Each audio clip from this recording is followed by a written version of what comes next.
자, 오늘 새로운 아침입니다. 오늘 우리 교치는 스가랴 14장 1절에서 8절의 말씀을 같이 나누고 또 함께 기도하겠습니다. 기도 제목을 나누도록 하겠습니다. 한번 따라 하십니다. 여호와의 날을 바라보는 믿음을 주시고 주님의 구원과 회복에 동참하게 하소서. 아멘. 요즘 사람들이 이렇게 말을 합니다. 세상은 점점 더 어두워지고 있습니다. 전쟁, 혼란, 무질서, 폭력, 또 여러 가지 관계의 파괴들이 뉴스만 봐도 우리의 마음을 무겁게 만들고 있습니다. 그뿐만 아니라 우리의 개인적인 삶에도 끝이 보이지 않는 고난의 연속입니다.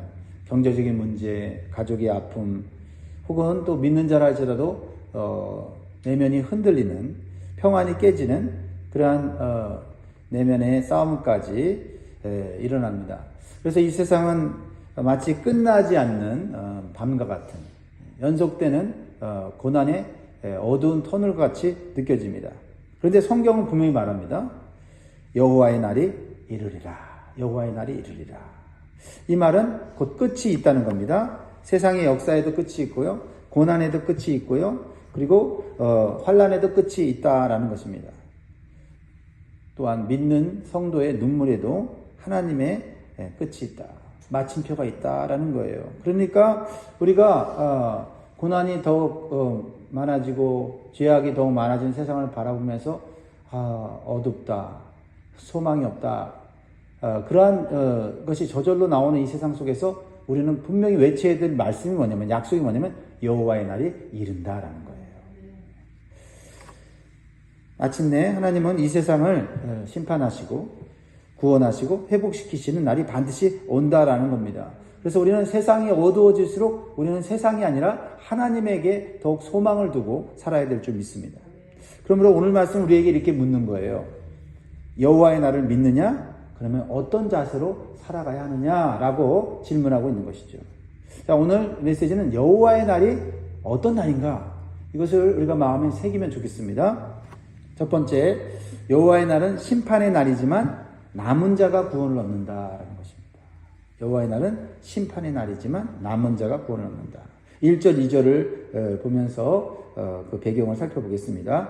1절에 보면 여호와의 날이 이르리라. 그 날에 내 재물이 약탈되어 내 가운데에서 나누이리라. 내가 이방 나라들을 모아 예루살렘과 싸우게 하리니 성읍이 함락되며 가옥이 약탈되며 부녀가 욕을 당하며 성읍 백성이 절반이나 사로잡혀 가려니와 남은 백성은 성읍에서 끊어지지 아니하리라. 스가랴 선지자는 예루살렘의 심판을 예언합니다. 모든 것이 약탈당하고 무너지는 것이지요. 자, 하나님의 백성도 죄를 짓고 하나님을 배반하면 심판을 받을 수밖에 없다는 사실을 보여주고 있는 것입니다. 그러나 놀라운 것은 뭐냐면 하나님께서 내가 이방 나라들을 모아 싸우게 하리라라고 하셨다라는 겁니다. 이것은 우리의 삶에 일하는 모든 것이 하나님의 주권 안에서 이루어지고 있다라는 것입니다. 그러므로 우리는 하나님의 주권 안에서 일어나는 모든 사건 속에서 우리가 고통당할 때도 있고 고난을 당할 때 있을 때 우리는 누구를 바라봐야 돼요? 하나님을 바라보고, 하나님, 우리의 죄 때문에 우리가 심판을 받고 있다면, 고난을 받고 있다면 용서해 주십시오 하고 하나님께 돌아가면 우리는 그 안에서 다시 남은 자가 된다라는 거예요. 하나님이 살려주신 남은 자가 된다라는 겁니다. 그러나 회개치 않고 끝까지 하나님을 대적하는 자들은 결국은 그 심판은 뭐예요? 멸망이다라는 것이죠. 그럼 우리에게 이런 영적 감각이 있어야 돼요. 고난이 왔다고 해서 낙심할 게 아니에요. 고난이 왔어도 내가 이 고난을 통해서 하나님의 뜻을 발견하면 우리는 하나님의 은혜로 남는 자가 되는 거예요. 환란이 왔어도 그 환란이 나를 무너뜨리는 것이 아닙니다. 그 환란을 통해서 우리는 하나님의 주권을 선포하며 나가면 그 환란 속에서 우리는 구원받는 자가 된다라는 것이에요. 그렇습니다. 하나님의 심판은 단지 파괴가 아니라 정결케 하는 사랑의 수술이다라는 거예요. 불필요한 것은 태워버리고 남은 자를 통해 구속의 역사를 이루어 가시는 하나님의 경륜이다라는 겁니다. 성경을 보면 늘 남은 자를 통해서 하나님의 나라를 이어가셨어요. 노아 한 사람, 아브라함 한 사람, 다니엘 한 사람, 그리고 오늘 시대에도 하나님은 믿음을 지키는 남은 자를 통해서 이 세상 역사를 이어가시고 구원의 역사를 이루어가신다. 할렐루야. 그래서 어떤 목사님이 이런 비유를 하셨어요. 하나님은 때로 우리 인생을 태워버리십니다. 그러나 그불은 심판의 불이 아니라 정금처럼 만들기 위한 불입니다. 믿으십니까? 그렇게 믿어야 돼요. 그래야 우리가 끝까지 이 고난하는 세상에 쓰러지지 않고 낙심하지 않고 승리하게 되는 것이죠. 불순물은 사라지지만 진짜 금은 남습니다. 심판의 날에도 남는 것은 바로 그것이 연단받은 자의 믿음이라는 것을 우리는 알아야 합니다. 우리는 고난 중에도 하나님의 손이 여전히 일하고 계심을 믿음으로 붙잡아야 될지 믿습니다. 그리고 믿음으로 남은 자가 되기 위해서 하나님을 우리의 중심에 두어야 되겠습니다. 세상은 흔들려도 주님이 통치하신다는 신앙으로 버텨야 돼요. 버텨야 돼요. 이게 흔들리면 우리의 내면도 흔들려 버립니다. 사랑하는 여러분, 심판 때에도 하나님은 반드시 믿음으로 남은 자를 회복시키십니다. 지금의 고난이 여러분을 무너뜨리는 불이 아니라 믿음을 정금처럼 단련한 불임을 기억하시기 바라요. 그래서 나이가 들수록 인생의 경험이 많아질수록 신앙의 연수가 많아질수록 우리의 믿음은 더욱더 견고해지고 순결해지기를 주의 이름으로 축복합니다. 두 번째로 주시는 교훈은 여호와의 날에는 메시아가 오셔서 최종 승리를 이루신다라는 것입니다. 우리가 이것을 붙잡아야 돼요. 3절 4절을 보면 이렇게 나와 있습니다. 3절에 그때 여호와께서 나가사 그 이방 나라들을 치시되 이 왕의 전쟁 날에 싸운 것 같이 하시리라. 그날에 그의 발이 예루살렘 앞 곧 동쪽 감난산에 서실 것이요 감람산은 그 한가운데가 동서로 갈라져 매우 큰 골짜기가 되어서 산 절반은 북으로 절반은 남으로 옮기고. 여러분 이것을 우리가 잘 또한 묵상하고 해석해야 합니다. 자, 먼저 감람산이 나오죠. 이 감람산은 단순한 지리적 장소가 아니에요. 이것은 예수님이 마지막 기도를 드리시고 부활로 승천하신 산이에요. 굉장히 중요한 산이죠. 영적으로도 굉장히 큰 교훈을 주는 겁니다. 즉, 이 스가랴의 예언은요, 장차 예수 그리스도께서 세상을 심판하시고 구원을 완성하실 날을 예표하는 것이에요. 그리고 주님이 그곳에 임하시는 재림의 날을 말씀하는 거죠. 그래서 그의 발이 감람산에 서신다라는 것은 하늘에만 하나님이 계시는 것이 아니라 하나님은 고난의 이 땅에 직접 발을 디디시는 분이시다라는 거죠. 멀리 계신 분이 아니라 우리의 삶을 방문하시는 분이다, 찾아오시는 분이다라는 거죠. 하나님은 구경꾼이 아니십니다. 하나님은 참여자이세요. 그러므로 우리가 어떤 환난과 전쟁의 이러한 고통 속에 있어도 하나님은 그곳에 임재하신다. 그 임재하심을 바라봐야 돼요. 환경이 좋아지기를 바라기보다는 하나님이 임재하시기를 원하면 전쟁터 같은 곳에서도 하나님은 우리와 함께 하시고 보호하시고 살 길을 열어주신다. 살 길을 열어주신다. 그렇습니다. 감난산이 둘로 갈라져 길이 생긴다는 말이 14절 중반전에 나오죠. 네. 그것은 절망 속에서도 하나님이 피할 길을 여신다. 감난산이 갈라지면 그 골짜기가 생기죠. 그 골짜기를 통해서 피할 길을 열어주신다라고 말씀하고 있는 겁니다. 하나님은 가장 막막한 순간에 홍해가 앞에 막혀있고 뒤에는 애국 군대가 쫓아오는 그 절망의 순간에 하나님은 갈라주십니다. 요단강을 갈라주시는 거죠.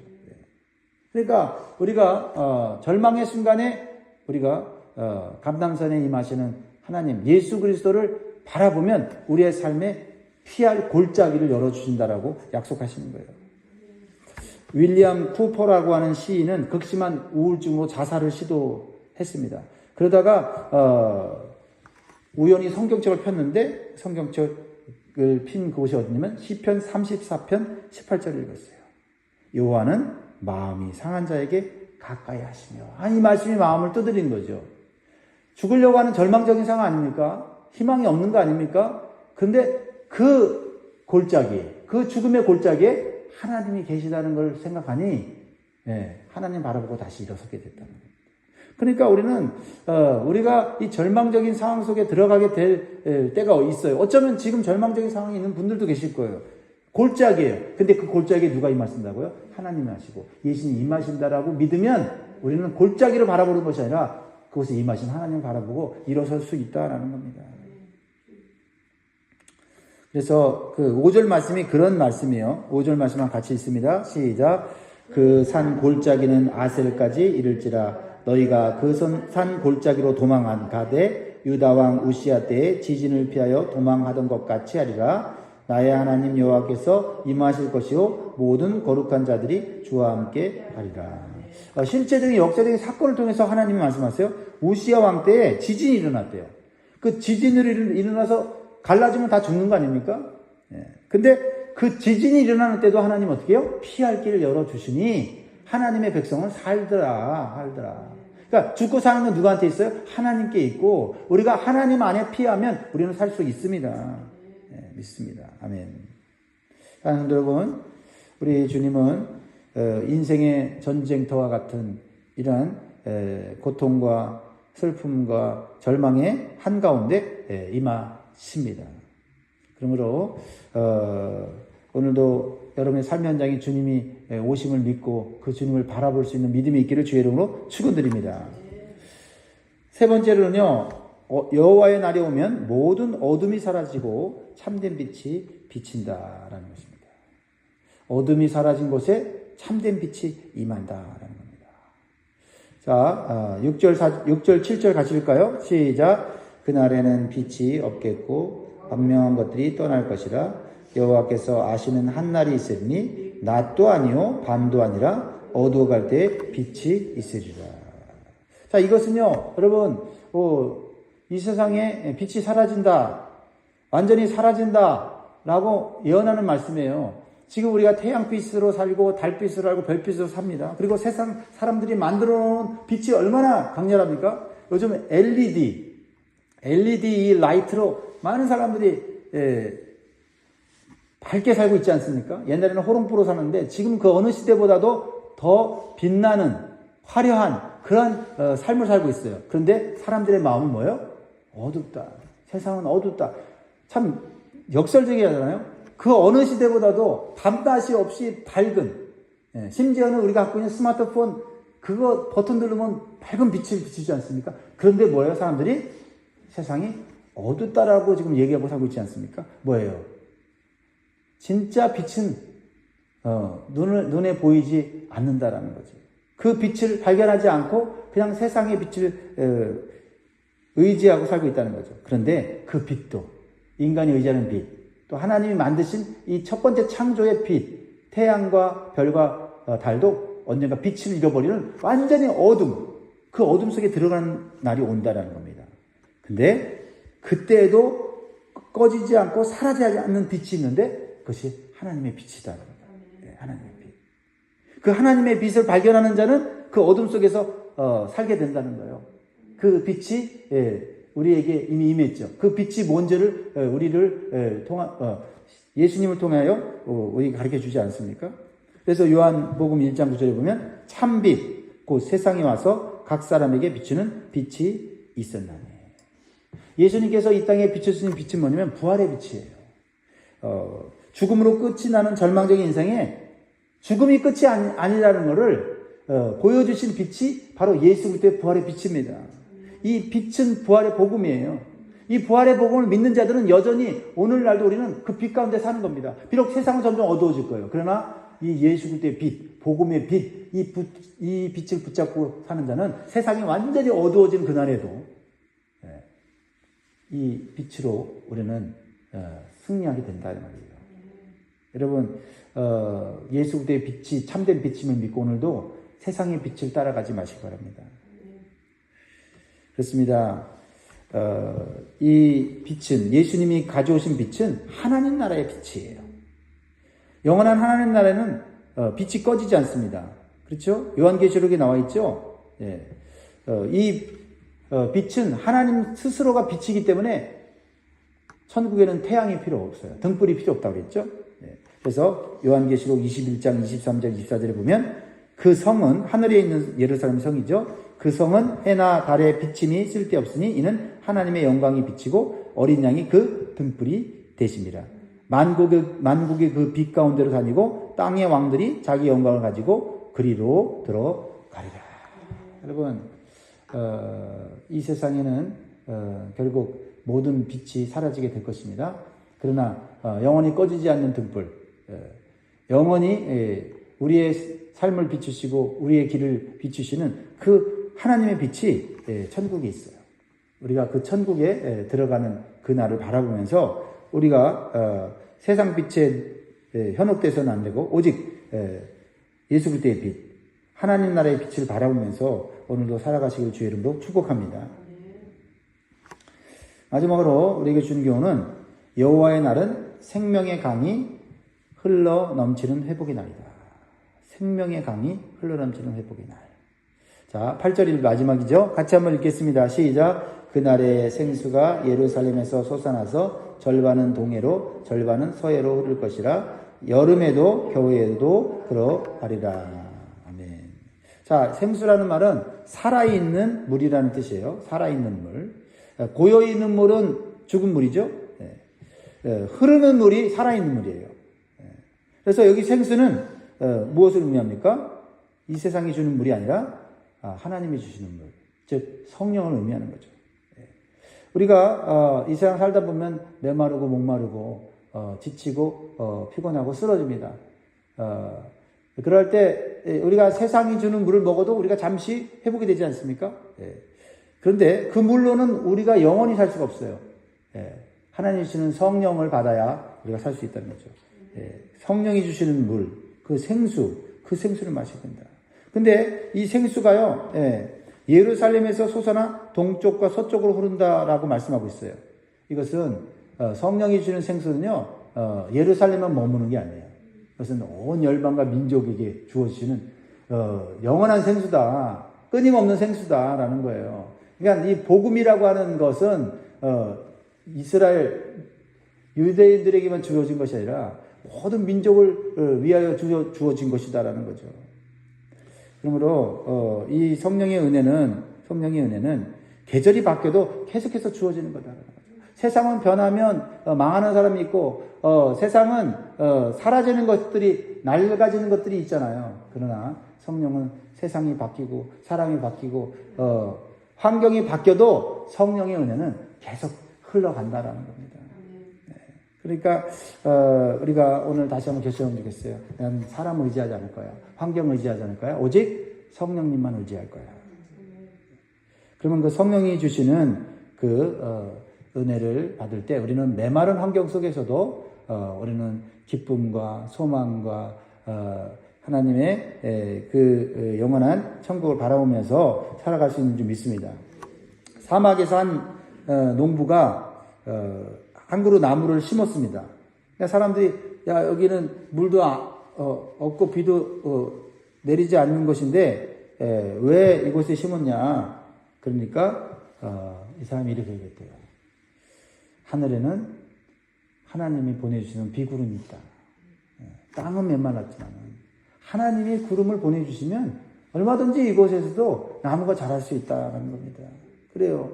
우리가 삶을 보고 환경을 보면 메마르고 이제는 더 이상 나무가 자라지 않고 꽃이 안 필 것 같은데 하나님께서 비구름을 보내주시면 그곳에서도 꽃이 피고 열매를 맺게 되는 거예요. 그거를 소망하는 것이 믿음인 줄 믿습니다. 그렇습니다. 우리는 이 세상의 고인물을 먹고 사는 자가 아니라 하나님이 끊임없이 부어주시는 성령의 생수를 먹고 마시는 성도가 되어야 될 줄 믿습니다. 또한 우리만 먹는 게 아니라 또한 이 생수가 이 성령의 생수가 흘러 넘쳐서 우리 주변 사람들에게 우리 가정과 자녀들과 우리 이웃에게 흘러가도록 하는 그런 중보 기도와 섬김이 있기를 주의 이름으로 축복합니다. 자, 말씀을 맺겠습니다. 사랑하는 성도 여러분, 스가랴의 메시지는 절망이 아니라 소망의 메시지예요. 즉 여호와의 날이 임한다라는 이 사실은 이것은 우리에게는 놀라운 소망이고 놀라운 약속입니다. 여호와의 날은 겉으로 보면 심판의 날이지만은 믿는 자들에게는 회복의 날이고요. 모든 수고와 눈물을 닦아주시는, 위로해주시는 주님의 재림이 있는 그날입니다. 그날까지 여러분 힘들지만 믿음으로 인내하십시오. 서로 격려하면서 이 소망의 메시지를 서로 전하시기 바랍니다. 그럴 때 여호와의 날이 임할 때 우리는 고난도 환난도 절망도 마침내 이기고 승리하는, 그리고 영원한 안식과 평안으로 들어가는 복된 자가 될 줄 믿습니다. 기도하겠습니다.